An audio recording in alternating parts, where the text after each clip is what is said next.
say session.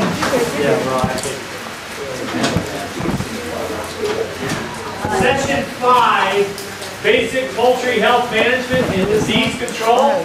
And we have lovely Pat Foreman, who you haven't heard from yet today. She's going to take this next session, so it'll be great to have a change of voice.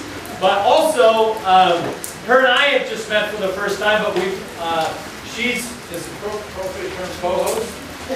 She's the co-host of the Chicken Whisperer. It's a radio program, and I've been on there a few times with her.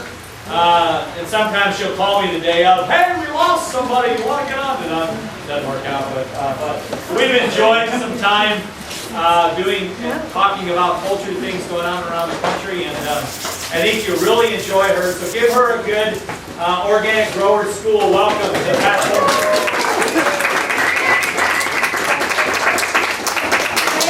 Thank you all. And if you can't hear me, just do this, and I'll never speak up a little bit.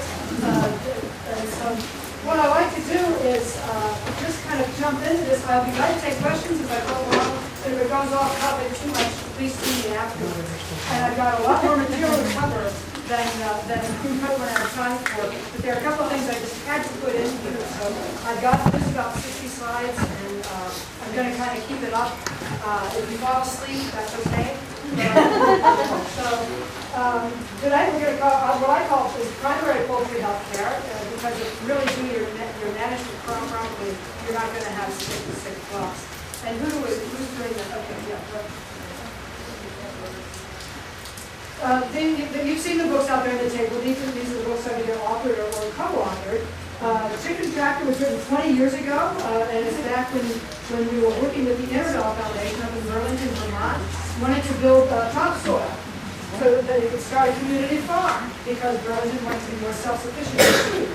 And so we were working there. This has everything to do with health, believe it or not. In fact, it's my promise to you today that if you don't leave here knowing something that you had absolutely no idea about today that affects you individually, then I will not do my job, unless you've heard me talk before. Has anyone heard me talk before? Oh, right. Well, okay, yeah. Okay, so Chicken Chapter, we wrote, Danny and I both been studying permaculture, and I've had some soil science classes. And our goal with chickens was not for eggs or for meat or for anything except to build the soil fertility. The Intervale was on a sandy floodplain. It had like 650 acres of sandy, I mean really sandy loam. It was so sandy that it would not hold enough organic, it didn't have enough organic matter to hold moisture that would grow crops for our community. So we're trying to figure out how are we going to do this. Burlington at the time was also starting a leaf mulch program and a wood chipping program. So what we did is we studied permaculture. We heard about chicken tractors. We also heard about cow tractors that Thomas Jefferson talked about. Nothing new. It's always can be. So we built our first chicken tractor, and it was way overbuilt, 2x4. It took 3 people to move it out of it. And we started at the top of the road, put the chickens in there, and then every day or so we'd move it to the next block, put in some cover crop and then a little bit of mulch. Got to the bottom road, hop the road, come back down here, up the road. By this time, the cover crop had grown, so the chickens foraged on it. So I did the same. By the time we did that 3 or 4 times, the soil fertility in the tilt had exploded. I mean, it was so much of a dramatic improvement. Now they can do a community farm. So my first introduction with chickens was not for eggs or meat or for anything except to build soil fertility. And that's really where it's all about. Because if we don't have healthy soils in our nation, and right now we do not have healthy soils in our nation, it's so bad that topsoils are being eroded 10 to 40 times faster than it's being replaced. It's so bad that I saw in California that a lot of the crops were being grown in subsoils. And if they don't get that NPK fix, that nitrogen fix, and just as much of a junkie as a drunk in the street, we can't produce food. 17% right now of America's food, 17% of the oil that we use in America goes for food production to get it on your table. And it's so much so that the amount of food that your body will extract in calories is not as much as the number of calories it took to get it to your plate. I mean, how sustainable is that? So you think I'm really here for chickens, but the truth is, I'm really here for healthcare, and I'm really help healthy soils. So that was Chicken Tractor, and it's become a classic, and the 3rd edition just came out. It keeps selling year after year, and we've been told that it really helps spawn this interest in small flocks because it helps at first time to give a really cheap, easy way kids can do a way to do small flocks and to get them out of factory farms. Next came backyard market gardening. Andy was a professional market gardener. That's where he made his living in Boston. And that's his story about that. And that's really helped to inspire people and just help to get farmers markets going. Day range poultry, we wrote, when we had the world's smallest vertically integrated farm in the world, I think. Because we had our breeder flocks, and they were hybrid, they were Cornish cross. We collected the eggs and incubated them. We gashed them out and brooded them. We put them on pasture, and then we processed them, and we did our own feed formulations, all on a 41-acre farm. And so this book is about thousands raising chickens, and there's a lot in there about what not to do, and a lot of the lessons that we learned that really didn't work. And then City Chicks is the newest. It's about family flocks, about 25 or less, and it really goes into how to employ chicken skill sets. Again, you'll note the subtitle is about keeping micro flocks. In commercial farming, small flocks start at about 10,000. So the small flocks didn't work. Family flocks have the connotation of being in stinky stationary lots. When people thought of family flocks, they're dirty, they're stinky. So we came up with micro flocks. And the subtitle is keeping chickens as garden helpers. And we've got a whole section on this, but where does most pesticides come from? What's the basis of those pesticides? Oil. Okay. As garden helpers. How about herbicides?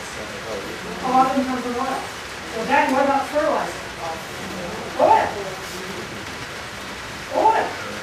Pesticides, herbicides, fertilizer. If you've got a family flock and you're putting it to good use, you've got a fucking oil.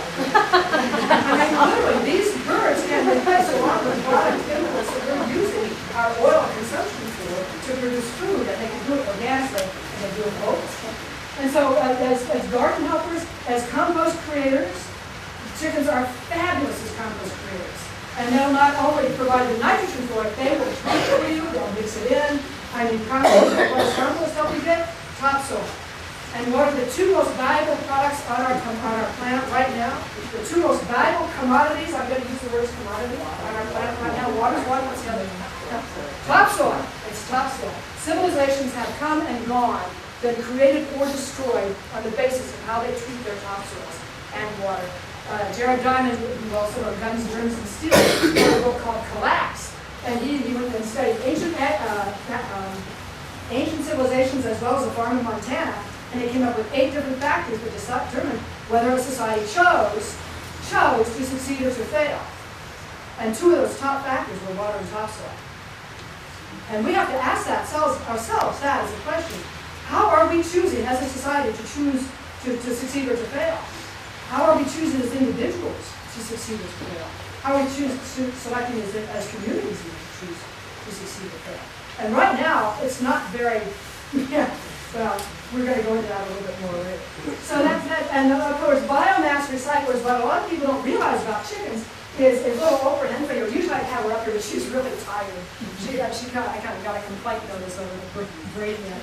But she is literally a 7-pound biomass recycler. Each chicken eats about its weight every month in food, and a lot of that weight can be garden scraps or kitchen leftovers, that old fruit cake that no one wanted to eat anyway, in the refrigerator. I mean, whatever it is, you can feed it to your chickens, and what they don't eat, they will turn over, and like Darla was talking about, the deep mulch, they'll spread it in, and then they'll have buildings of bacteria and molds, and even earthworms will come suck it up. I mean, tons and tons and tons of material. I know it can be done because I've done it. Can be diverted from the solid waste management stream, and that can save millions and millions of taxpayer dollars. But we've got to get more chickens in backyards across the nation to do that. And this is not the seminar to go into that. We have a whole seminar about biomass recycling, but I just had to put this out. The stakes, I think, are very high if you look at finance. That's around here. So that's City Chicks. The last thing that's on the subtitle is local food producers, because their skill sets, I think, in many ways, almost outweigh everything else. You notice it's the hen have more plan on the marquee, but this is the chicken have more plan. And of course, she's got a little red hat on to honor the Red Hat Society and allow chickens for breaking out in a new role. Okay. This is what we're going to cover today. We're going to talk about primary poultry health care. I'm not going to get into anything complicated that you can't do, and nothing that you can't do with what you've got in your home.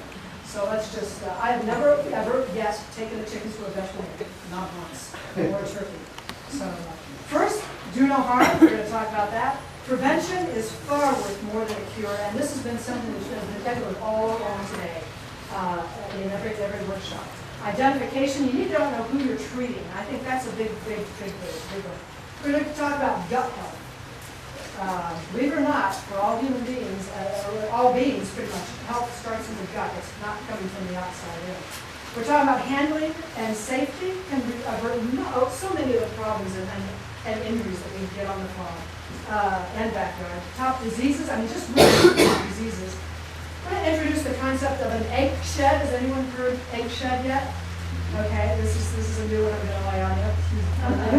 And we're going to talk about nutritional considerations that you have never considered before. Hello? Here's my background. I graduated from Purdue University. It's a land-grant college. And I'm not putting this up here to tell you how educated I am. It's just the opposite. I'm putting it up here to show you how tortured I've been in my life. And it's been this conundrum. You think I'm kidding, but I'm not. It's been this conundrum that has haunted me my entire professional career for decades, I might add. I'm a pharmacist, and I'm still an active pharmacist. I practice and I'm licensed. In pharmacy school, we were taught about the recommended daily allowance, the RDA. We were talking about disease management and the RDA. Who knows what the RDA is? What's the RDA stand for? Recommended daily allowance. It stands for recommended daily allowance. Well, let me come back to this in a second because it all ties in here. Yes, the recommended daily allowance is definition. You think it's recommended, it must be exactly what I need to stay healthy. But the recommended daily allowance is defined as the minimum amount, the least amount of a vitamin or nutrient or whatever it is that you need, the least amount to keep disease from showing. That's it. That's it. That is one of the biggest dupes our society has had. So we got all these labels on all these food products going 100% of recommended daily allowance, 1000% of well, it's not even close. Are you going to be optimally healthy if you eat 100% of the recommended daily allowance? No. It's not possible. That's wrong. So that's what we taught in pharmacy school, recommended daily allowance. Whereas in animal science, genetics and nutrition, we were taught how to breed for whatever performance it was that we were doing, whether it was guinea pigs or racehorses, it didn't matter, but there were certain principles that applied. And then we were taught to optimize that with nutritional. So we could get optimal health. You combine that with optimal environment, and you've got really healthy livestock and really productive livestock. So that's my conundrum. Keep disease from showing for people, optimal health for livestock. It's a job, isn't it? What are you going to do if you want to be optimally healthy?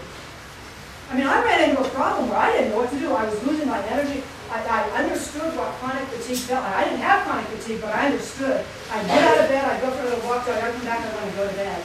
I was just losing energy right and left. Went into my doctor, said, hey, doc, something's wrong. I don't know what's going on. They did my test, they they did all this, and they said, Pat, you're perfectly healthy, get out of here. There's nothing wrong with you. There's nothing you can do for you. And yet, that was not the case. I did figure it out, but I couldn't understand it. So anyway, recommended daily allowance versus okay, middle amount to keep disease from showing, and it's set by the Food and Nutrition Board. Thank you, Food and Nutrition Board of the National Research Council. Back when it was set, it made sense. What I find absolutely irresponsible is bringing it forward into we've got data that show conclusively that this is not an optimal health situation. And it was set when sailors were getting bleed gums, so they needed to take more vitamin C for their scurvy, that's what we go. Or if little kids were getting rickets and little blue gums, so they needed a certain amount of calcium. But it's so obsolete, it's become virtually, in my professional and personal opinion, meaningless. Yeah, I've got arrows in my back. Go ahead. So, now what's the recommended daily allowance for animal feed? Have you ever read those labels? I love reading feed labels. Does that ever have a recommended daily allowance? Do you see it there? It does not exist. Once you see percentages, a certain percentage of sulfur, a certain percentage of so-and-so, a certain percentage of that. There's no recommended daily allowance for livestock. We want to keep them as optimally healthy and productive as we can. Next.